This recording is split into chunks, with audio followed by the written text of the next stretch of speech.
Alright guys, ang mapagpalang araw sa inyong lahat. Random drug testing nga sa kawani ng Senado, suportado ng mga senador daw. Yan yan, random testing ng kawani ng Senado. Ayan, sa kay Jay Sonsa, no? Panorin natin ang veteranong commentator at newscaster. Alright, panorin guys. Sa gusali, itinanggi naman po ito ng pinagbibintangan o napagbintangang staff. Maganda pero hindi. Maganda kasi napapanahon, ano? Dapat lang. Pero, ang tanong ikaw ba nung Senate President ka, Tito, ginawa mo ba yan? Bakit yun lang?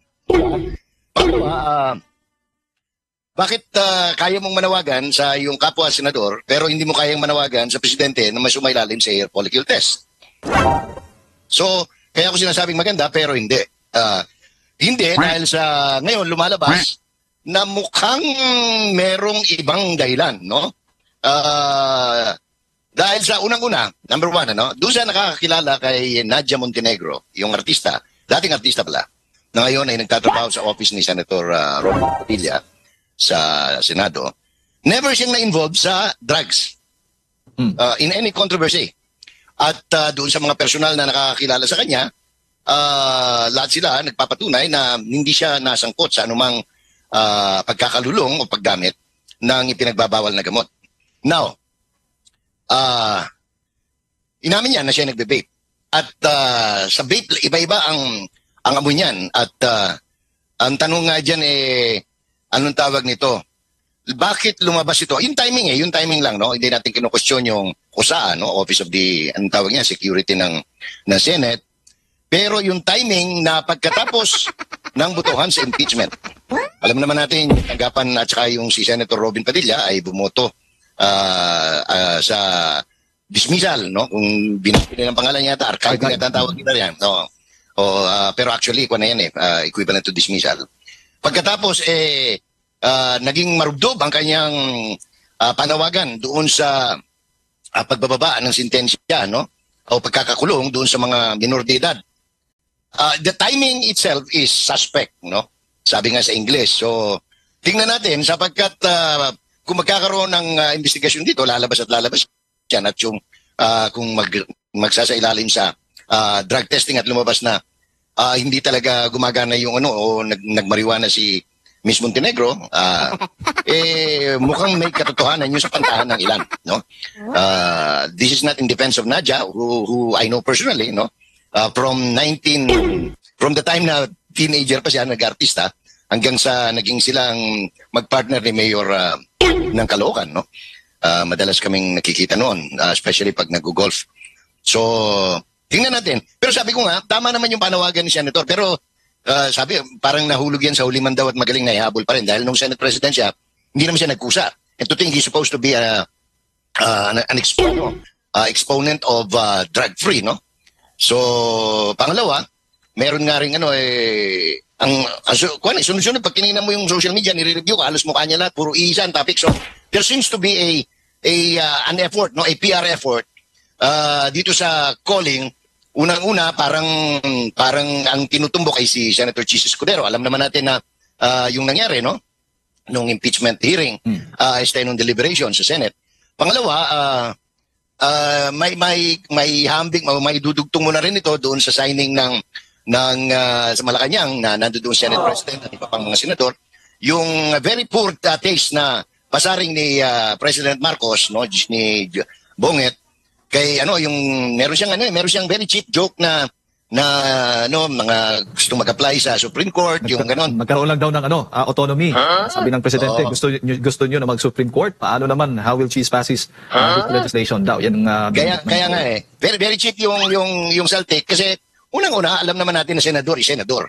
Yung pinaparinggan sapagkat sinunod ng Senado yung desisyon, yung unanimous decision ng Supreme Court. So, ang tanong dyan kung independent talaga ang presidente at wala siyang kinalaman sa impeachment, bakit siya nagre-react ng ganito? Of course, alam naman ng lahat na imposibleng wala siyang kinalaman sa impeachment, no? Anak niya yung number 1 signatory. So, anyways, ito yung drama ng nakalipas na linggo. Pero ang pinakamabigat na drama, yung nangyari noong Biyernes ng gabi at saka yung mangyayari bukas ng umaga. Yung flood control investigation.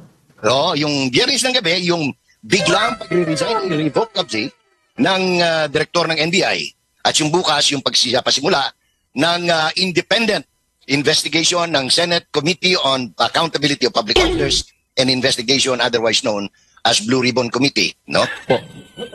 Nangyari, As again, investigation ng mga congressman na iimbestigahan yung sarili nila dahil mga kontraktor sila. Oo. Speaking of flood control, kabilang din ito sa mga issue nung nakaraang linggo dyan sa Senado, nabanggit mo nga na yung iba, yung kay Senate President Chis Escudero, kinokonek doon sa isang kontraktor tumanggap ng pondo para sa flood control project. So ito lahat nakikita. Lahat naman ng politiko, hanggang mayor, hanggang gobernador, tumatanggap sa kontraktor yan eh. Huwag na tayong magbulahan, no? Oo, maraming tumatanggap talaga mga politiko, no?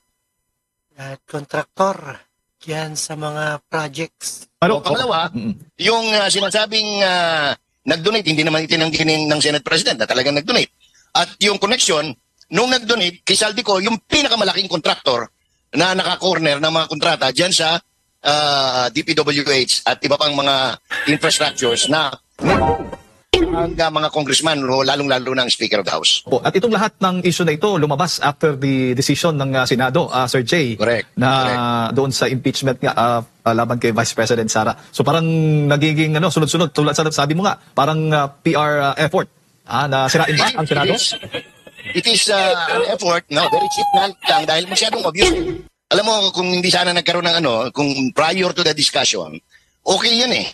Makikita mo na parang may parang totoo ang ano diyan eh.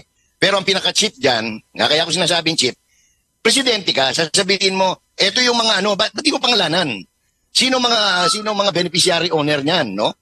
Tapos sasabihin mo doon sa saan na ba yung investigative report? Kaya nga nagtatanong yung reporter sa iyo eh, bilang presidente. You're supposed to be all-knowing. Kasi nga meron kang 4.5 billion na intelligence fund. Otherwise, binulsa mo yung intelligence fund mo kung hindi mo alam. Ipapasa mo ngayon yung burden of proof o burden of anong tawag nito, na trabaho doon sa mga reporter na alam mo naman, ikaw nga tinatanong, kaya nga sila naghahanap ka ng investigative reporter, sinisimulan na nga kang tanungin ng mga reporter, sasagot mo ng gano'n, anong tawag nito? Umiiwas ka. Kasi ilang araw na, simula nung Pasiklab, sige Pasiklab, rito sa Iloilo, punta sa kung saan-saan, sa Pangasinan, kung saan, sa Bataan, sa Cavite, no? Puro picture taking. Pero pagka tinatanong na siya ng malaliman, parang iwas pusoy ang presidente. So, kaya ako nasasabi, this is purely, anong tawag nito, ay napakahina na strategy ng pagpipintura ng magandang larawan ng presidente.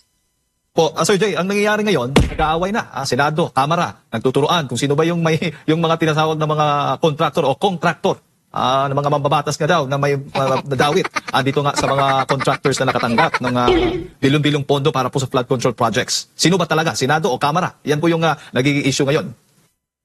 Ay, malinaw naman, no? Hindi naman tayo pinanganak kahapon. Lahat ng mga kontraktor ay mga congressman. Di ba? Yung affiliation nila. Ngayon, kung ipapahid nila sa Senado, malikwat na yun na naghuhugas kamay. Pero yan, sila Congressman Redon ba yun o ano? Isipin mo, gusto nila sila mag-imbestiga. Paano mo imbestigahan? Halimbawa, si Redon. Bata na yung Saldico yun eh. Panahon pa ng Bicol Saro, no? Ginawa ang congressman yan, no? Tapos inalis. Ngayon, ay nagkakabataan party list. Yung grupo ng mga sinusuportahan ng mga komunista, pagkatapos ngayon, ang Bicol Saro, kunyari, pero actually related din kay Elisa Saldico. Sino ba si Ko? Siya ang biggest contractor ng public works. Ayong Congress. Opo. At dahil nga, tulad nga ng sabi mo, ay may kinalaman ang ilan nga sa mga kongresista dito nga sa mga contractors ng mga flood control projects. Dapat magkaroon ng independent body na talagang siyang mag-iimbestiga.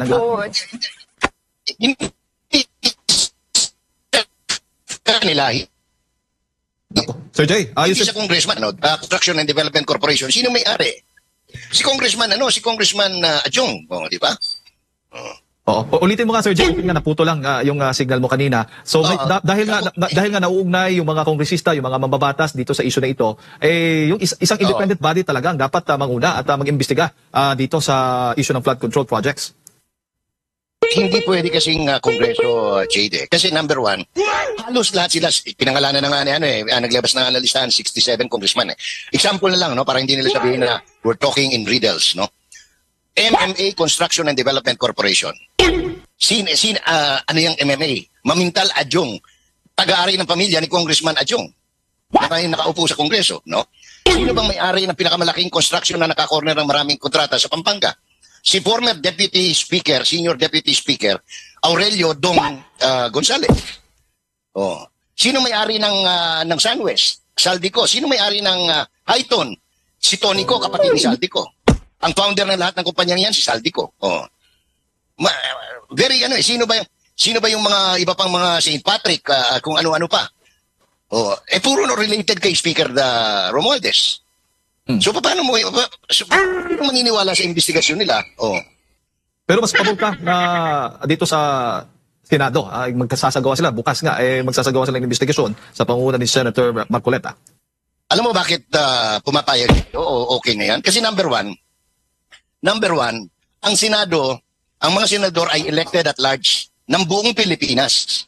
In other words, tayo lahat. Hindi, sa Kongreso kasi, mga district yan. Halimbawa, sino bang bumoto kay Gonzales noon, di ba, Pampanga, 3rd District. Sino bumoto kay Adjong? Isa sa mga distrito sa Lanao. Ano lang, more than 100, 200,000 votes lang. Ito, milyon ang bumoto, ibig sabihin Pilipino. Now, pangalawa, kilala naman natin si, ano pangalan nito, na independent. No, yung probity niya, hindi mo matatawaran si Marcoleta. Saka yung mga congressman, hindi lang. Pati sila Bamakino, kasama yan sila Soto. So, is an ex-officio member of the Committee. It's properly represented. So, more like there is a semblance of fairness and objectivity in the conduct of the Blue Ribbon Committee, Jake. Opo, at si Mayor Benji Galo ay isa nga sa mga iniimbitahan din sa Kamara. Nais gusto nga ng Kamara na ipakita, patunayan ni Mayor Benji Magalong yung mga sinasabi o yung mga pahayag niya. Pero monitor ko sa interview niya, yung mga ambush interviews niya, ayaw niyang ibigay yung mga ebidensya. Gusto niya ibigay doon sa presidente, sa executive. Of course. Sabi ko nga, ako nga, ang suggestion ko sa Blue Ribbon Committee is to invite Mayor Magalong as an amicus curiae. Ibig sabihin, an expert, anong tawag nito, to provide assistance. Kasi number one, magaling na investigador yan. If you remember siya nag-imbestiga sa Mama Sapano, candidate siya for chief of police, sinakripisyon niya yun, nilabas niya talaga ang totoo. So walang makaka-question sa pagiging independent ni Mayor Magalong, di ba? Ni General Magalong. Pangalawa, pwede namang isabina dun sa STICOM, yung documents na kung anong meron siya ng Blue Ribbon Committee.